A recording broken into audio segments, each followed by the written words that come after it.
Hello दोस्तों, आदि educational hub में आप सभी का स्वागत है।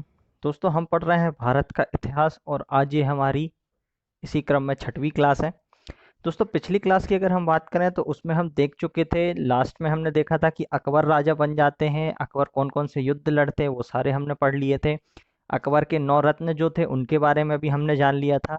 और हमने देखा कि 1605 में अकबर की डायसेंट्री से मौत हो जाती है। ठीक है, पेचिस से मौत हो जाती है। तो हमने इनका पूरा टाइम पीरियड देख लिया था। ये राजा बनते हैं 1556 से 1606 तक के लिए। तो इतना टाइम पीरियड हमने पूरा उनका देख लिया था। 1606 तक वो राजा बनते हैं। उसके बाद अब हम पढ़ने वाले हैं आगे 1606 या 1605 तक। उसमें कुछ वो नहीं है, लगभग 1605 1606 के आसपास उनकी जो है वो मृत्यु हो जाती है डायसेंट्री से।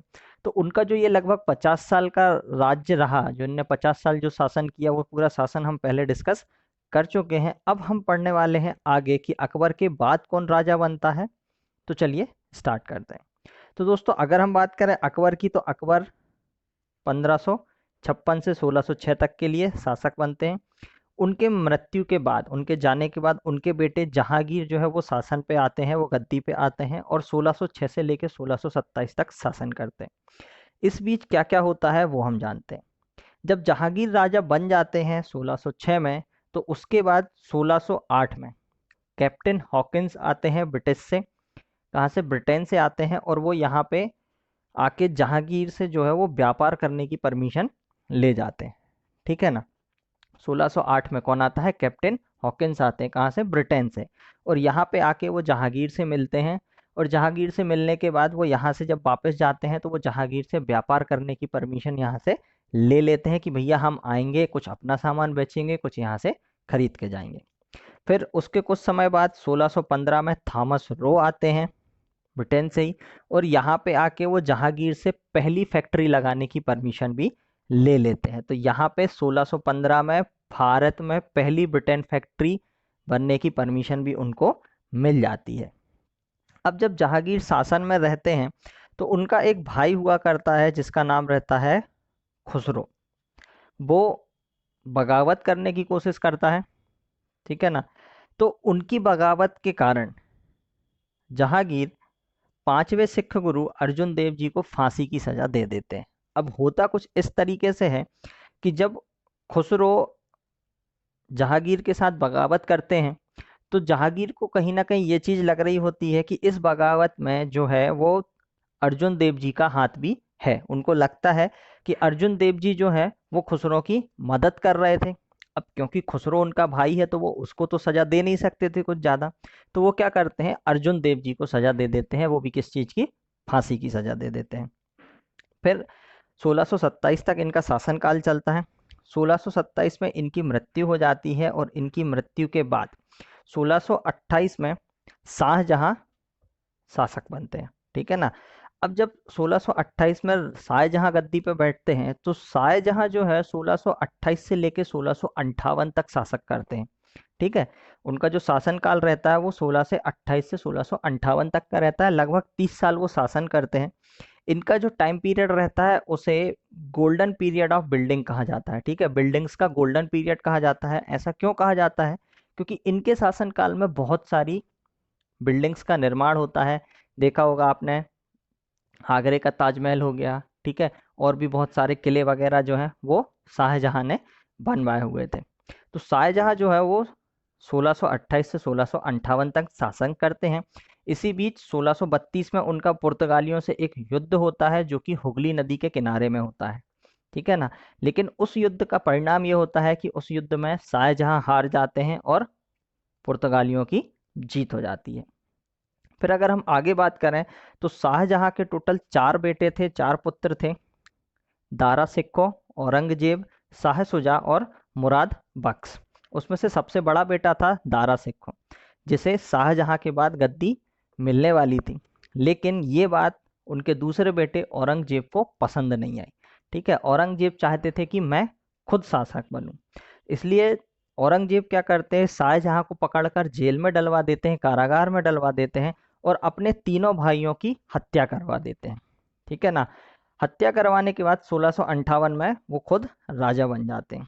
अब जो औरंगजेब थे, औरंगजेब बहुत ही एक कट्टर किस्म के इंसान थे, ठीक है, वो धर्म के प्रति बहुत ही ज़्यादा कट्टर बंदे हुआ करते थे।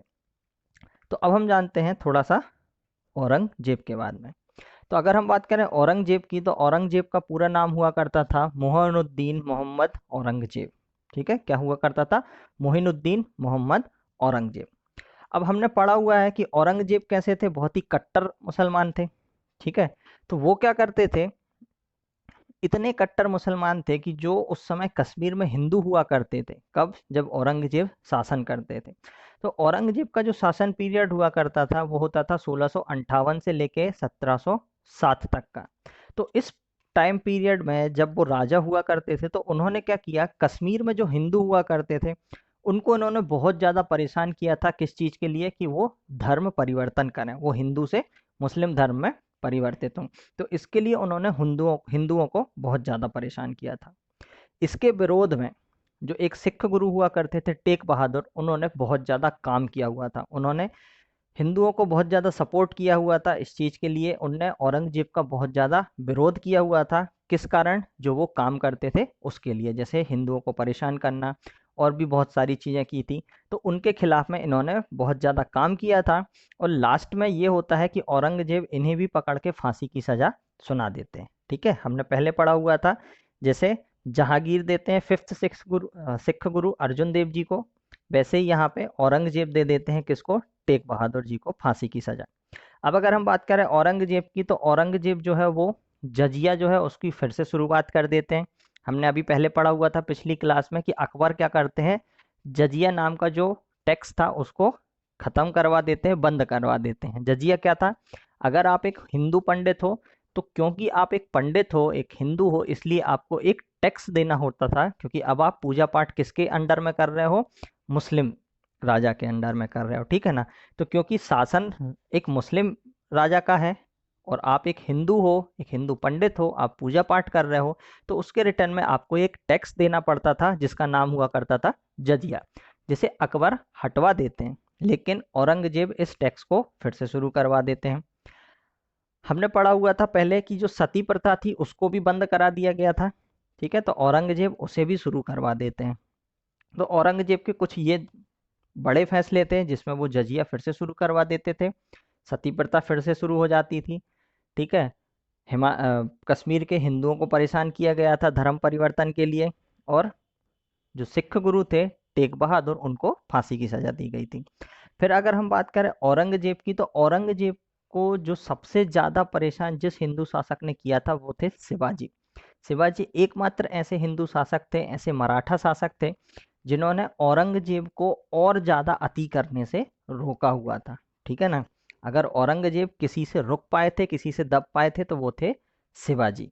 ठीक है, जो मराठा शासक थे शिवाजी, उन्होंने ही औरंगजेब को रोका हुआ था। ठीक है, जिसके कारण वो कुछ ज़्यादा अति नहीं कर पाए थे, ये ही उन्हें दबा पाए थे। ठीक है, चलिए दोस्तों, आज के लिए इतना ही। आज हम वीडियो जो है वो थोड़ी छोटी रखते हैं। कारण उसका ये है कि अभी हमने पढ़ा हुआ था कि जब जहांगीर शासक बनते हैं तो उनके शासनकाल में पहले एक बार कैप्टन हॉकिंस आते हैं जो ट्रेड करने की परमिशन ले जाते हैं, और उसके बाद थॉमस रो आते हैं जो फैक्ट्री लगाने की परमिशन ले जाते हैं। तो इसका मतलब ये हुआ कि अब भारत में क्या हुआ, ब्रिटिश की एंट्री हो चुकी है। फिर हमने पढ़ा था शाहजहां का जो है वो पुर्तगालियों से भी युद्ध हुआ था, यानी कि पुर्तगाली भी यहाँ पे आ चुके हैं। इसके पहले तक क्या था, सिर्फ हिंदू शासक थे।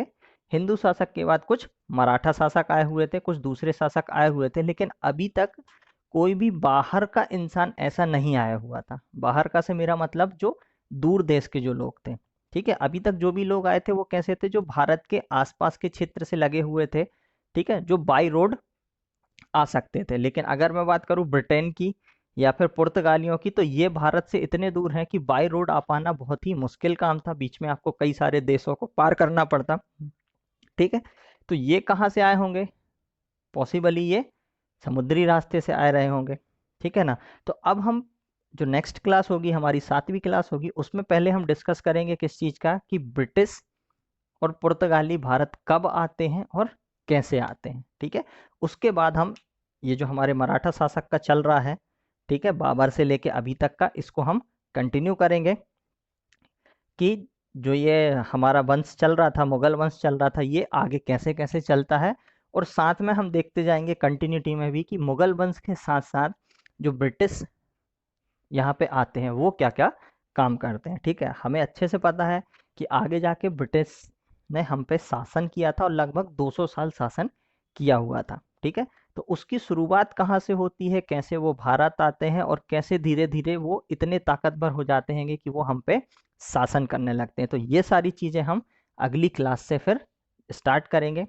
अब अभी तक जो था, हमारी जो टाइमलाइन चल रही थी वो एक सीधी चल रही थी, हम सिर्फ एक राजा उसके बाद दूसरे राजा उसके बाद दूसरे राजा इस तरीके से पढ़ रहे थे। लेकिन अब आपको थोड़ा कंसंट्रेशन ज़्यादा करना पड़ेगा अगली क्लास से, क्योंकि नेक्स्ट क्लास से जो है वो हमारी जो टाइमलाइन रहेगी वो दो पार्ट में चलेगी। एक पार्ट में हमारा चलेगा किसका, ब्रिटिश और पुर्तगालियों का जो भारत आते हैं, और दूसरे साइड हमारा क्या चलेगा, जो ये मुगल वंश चला आ रहा है उसी को। ठीक है, तो अभी आने वाली कुछ क्लासेस तक हमारी दो स्टोरीज पैरेलल में चलेंगी, तो आप थोड़ा ध्यान से पढ़िएगा ताकि आपको किसी भी प्रकार का कंफ्यूजन ना हो। फिर आगे जाके हम वापस सिंगल एक ही ट्रैक पे आ जाएंगे, कब, जब ब्रिटिश हमारे ऊपर पूरे तरीके से शासन करने लगेंगे। चलिए दोस्तों, आज के लिए इतना ही। अगर आपको वीडियो पसंद आए तो लाइक ज़रूर करना, चैनल को सब्सक्राइब ज़रूर करना, अपने दोस्तों के साथ इन वीडियोस को शेयर करना ताकि वो भी इसका एडवांटेज ले सकें। तब तक के लिए हमसे जुड़े रहिए और अपनी जो वीडियोस हैं उनको बार बार रिपीट करके देखते रहिए ताकि आपका रिवीजन होता रहे। धन्यवाद।